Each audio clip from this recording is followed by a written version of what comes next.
ตัดไปกินข้าวใส่เบ็ดใส่หองตัดกับเบิ่งสถานที่ท่องเที่ยวทางไปบ้านหนองเกิน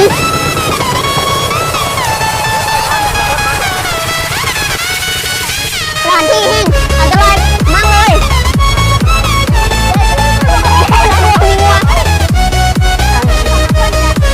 หลักเลยเนาะผู้ฟังเนาะเดี๋ยวนี้ก็เดินทางเนาะเพื่อสิไปกันเบิ่งสถานที่ท่องเที่ยวตอนนี้เนาะเป็นตัดกับบ้านหนองเกินเนาะนี่ก็เป็น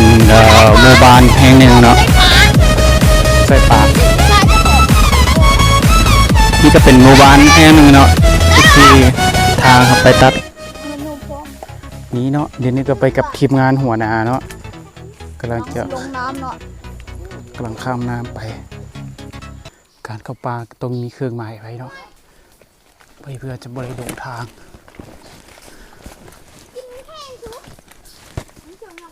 เป็นเครื่องหมายเมียนสบายดีเนี่ยก็มาเจอกับแรงน้ำเลยเนาะแรงน้ำ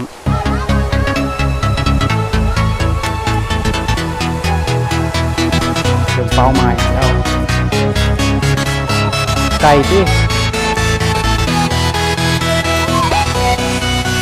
หอดเลยเนาะหอดแล้วสถานที่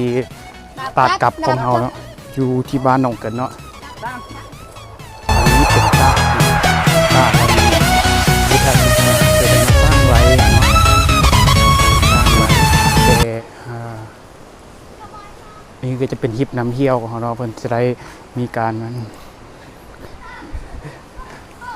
ทำพิธีทางศาสนากรเนาะนี่ก็เป็นทางพุทธศาสนาเนาะ